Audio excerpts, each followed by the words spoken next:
खनकदार आवाज, मंत्र मुक्त कर देने वाली गायकी।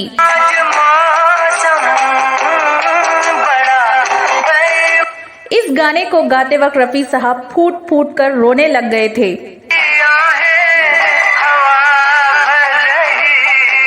इस गाने की रिकॉर्डिंग करते वक्त रफी साहब के गले से खून निकलने लग गया था।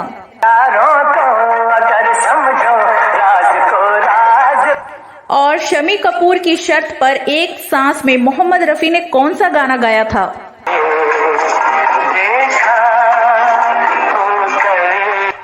क्यों ओपी नैयर से तनातनी हो गई थी रफी साहब की? लता मंगेशकर से लड़ाई और फिर सुलह की क्या है दास्तान?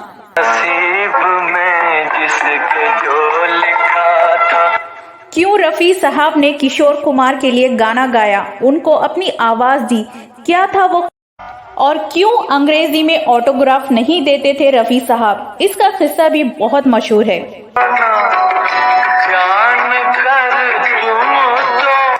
तो चलिए शुरू करते हैं रफी साहब के फिल्मी किस्से उर्दू शायरी के साथ।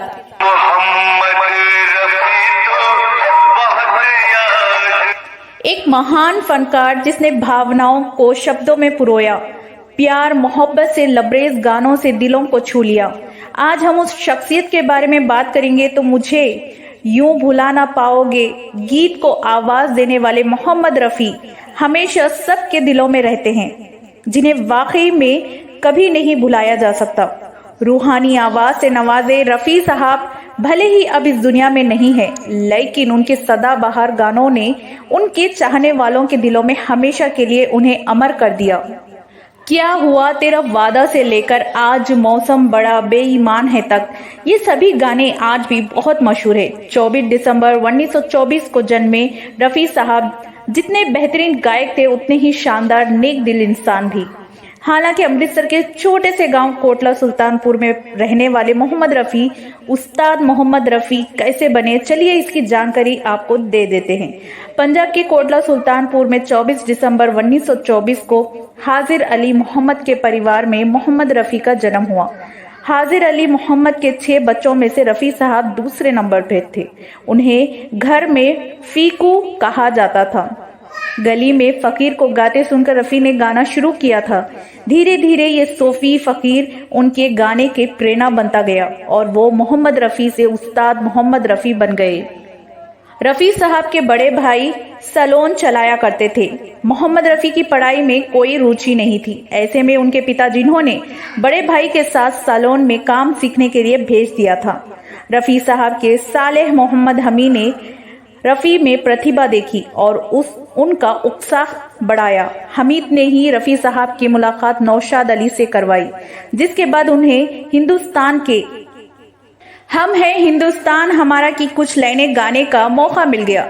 मोहम्मद रफी ने पहली दफा 13 साल की उम्र में स्टेज परफॉर्मेंस दी थी। ये मौका उन्हें महान के.एल. सहगल के एक संगीत कार्यक्रम में मिला था। साल 1948 में रफी साहब ने राजेंद्र किशन द्वारा लिखे सुन सुनो ए दुनिया वालों बापूजी के अमर कहानी गाना गाया। उस गाने के हिट होने के बाद उन्हें तत्कालीन प्रधानमंत्री जवाहरलाल नेहरू के घर में गाने के लिए आमंत्रित किया गया था। मोहम्मद रफी ने बॉलीवुड की कई फिल्मों में शानदार गाने गाए, जिन्हें हिंदी संगीत के इतिहास में गिना जाता है। उन्होंने हिंदी गानों के अलावा कई क्षेत्रीय और विदेशी भाषा में भी गाने गाए।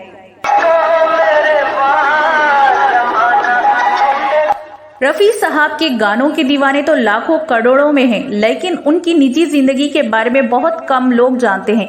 बहुत ही कम लोग जानते हैं कि मोहम्मद रफी ने 2 शादियां की थी। अपनी पहली शादी की बात उन्होंने सबसे छुपा कर रखी थी। उसका खुलासा मोहम्मद रफी की बहू यास्मीन खालिद रफी ने की। यास्मीन ने अपनी किताब में मोहम्मद रफी मेरे अब्बा एक संस्करण में रफी साहब की पहली शादी का जिक्र किया। यास्मीन ने किताब में लिखा कि मोहम्मद रफी की पहली शादी 13 साल की उम्र में उनके चाचा के बेटी बशीरा बानू से उनकी पैतृक गांव में हुई थी। ये शादी ज्यादा दिन नहीं चली क्योंकि बशीरा ने रफी साहब के साथ भारत आने से मना कर दिया। साल 1944 में 20 साल की उम्र में रफ़ी साहब की दूसरी शादी सिराजुद्दीन अहमद बारी और तालिबुन्निसा की बेटी बिल्किस के साथ हुई थी। पहली शादी से रफ़ी साहब को एक बेटा सईद हुआ था। दूसरी शादी से उनके 3 बेटे खालिद, हामिद, शाहिद और 3 बेटियां परवीन अहमद, नसरीन अहमद, यास्मीन अहमद। रफ़ी साहब के तीनों बेटों सईद, खालिद और हामिद दुनिया को छोड़ चुके हैं। SD बर्मन, शंकर जयकिशन, लक्ष्मीकांत प्यारेलाल, OP नैयर, कल्याण जी, आनंद जी समेत अपने दौर के लगभग सभी लोग प्रिय संगीतकारों के साथ गाना गा चुके हैं। मोहम्मद रफ़ी ने एक अलग छाप छोड़ी।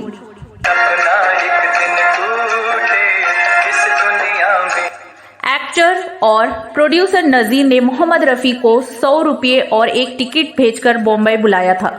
यहां उन्होंने फिल्म पहले आपका गाना हिंदुस्तान के हम है रिकॉर्ड किया। नौशाद साहब ने उस रिकॉर्डिंग का किस्सा सुनाते हुए बताया कि देशभक्ति गाने में साउंड इफेक्ट देने के लिए सभी सिंगर्स और कोरस गाने वालों को मिलिट्री वालों के जूते पहनाए गए थे। जूतों की आवाज से ही साउंड क्रिएट कर रिकॉर्ड किया गया था। जब रिकॉर्डिंग पूरी हुई तो मोहम्मद रफ़ी के पैरों से खून बह रहा था, लेकिन उनके चेहरे पर चमक थी। ये चमक थी अपना पहला हिंदी गाना रिकॉर्ड करने की। 60 के दशक में रफ़ी साहब की टक्कर का कोई सिंगर नहीं था। हालांकि 1970 तक किशोर कुमार के आने के बाद हिंदी सिनेमा के पास 2 दिग्गज सिंगर्स हो गए थे। जो मोहम्मद रफ़ी हज से लौटे तो कुछ मौलवियों ने उन्हें गाने ना गाने की सलाह दी। मोहम्मद रफ़ी ने भी बात मानकर गाना गाना छोड़ दिया, लेकिन कुछ समय बाद जब फैंस उदास होने लगे तो उन्हें गायकी को इबादत बताते हुए दोबारा गाना शुरू कर दिया। मोहम्मद हिंदुस्तान के हम है रिकॉर्ड किया। नौशाद साहब ने उस रिकॉर्डिंग का किस्सा सुनाते हुए बताया कि देशभक्ति गाने में साउंड इफेक्ट देने के लिए सभी सिंगर्स और कोरस गाने वालों को मिलिट्री वालों के जूते पहनाए गए थे। जूतों की आवाज से ही साउंड क्रिएट कर रिकॉर्ड किया गया था। जब रिकॉर्डिंग पूरी हुई तो मोहम्मद रफ़ी के पैरों से खून बह रहा था, लेकिन उनके चेहरे पर चमक थी। ये चमक थी अपना पहला हिंदी गाना रिकॉर्ड करने की। 60 के दशक में रफ़ी साहब की टक्कर का कोई सिंगर नहीं था। हालांकि 1970 तक किशोर कुमार के आने के बाद हिंदी सिनेमा के पास 2 दिग्गज सिंगर्स हो गए थे। जो मोहम्मद रफ़ी हज से लौटे तो कुछ मौलवियों ने उन्हें गाने ना गाने की सलाह दी। मोहम्मद रफ़ी ने भी बात मानकर गाना गाना छोड़ दिया, लेकिन कुछ समय बाद जब फैंस उदास होने लगे तो उन्हें गायकी को इबादत बताते हुए दोबारा गाना शुरू कर दिया।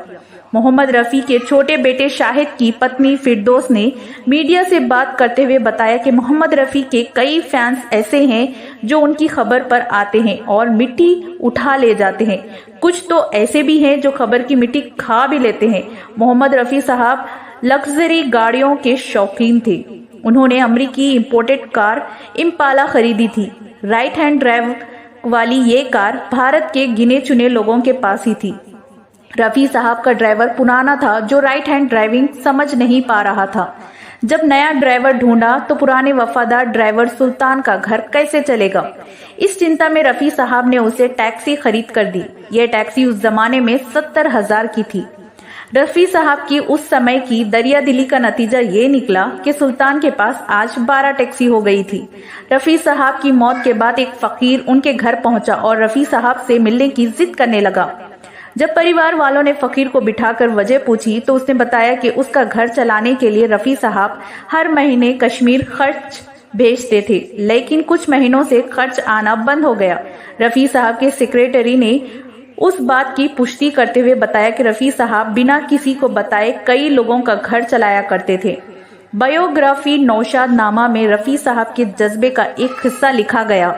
बैजू बावरा फिल्म के गाने ओ दुनिया के रखवाले में रफ़ी साहब को हाई स्केल में रिकॉर्डिंग करनी थी।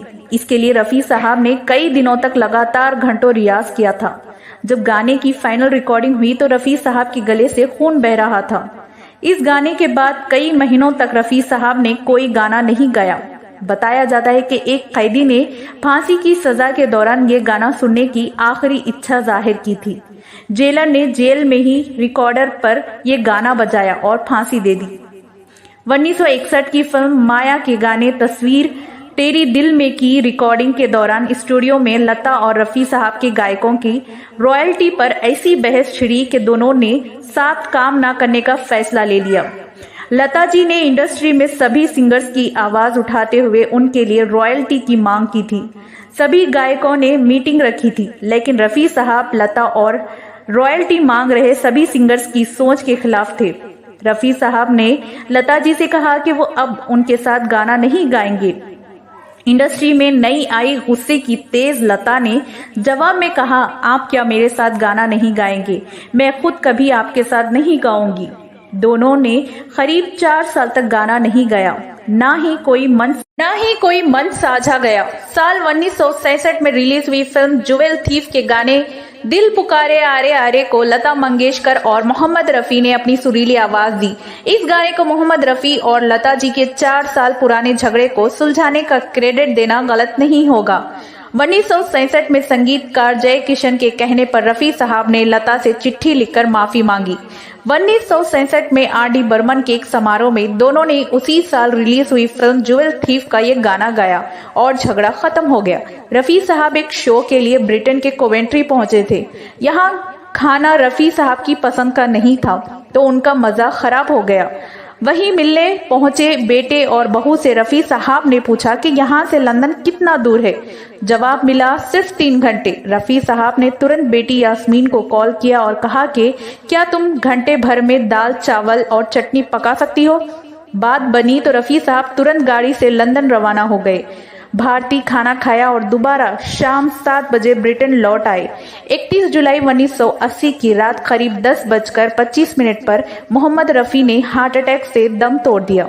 अगली सुबह उन्हें जो होम के कब्रिस्तान के दफनाया गया। उनके अंतिम दर्शन में करीब 10,000 लोग शामिल हुए थे। भारत सरकार ने रफ़ी साहब के निधन पर 2 दिनों का सार्वजनिक शोक अनाउंस किया था। दोस्तों, आपका हमारा ये वीडियो कैसा लगा कमेंट करके ज़रूर बताइएगा, और साथ ही साथ आप किस अभिनेता या सिंगर के बारे में जानना चाहते हैं ज़रूर बताइए, कमेंट करिए और हमारे चैनल को सब्सक्राइब करना ना भूलें। आजकल तेरे मेरे प्यार के चर्चे हर ज़बान पर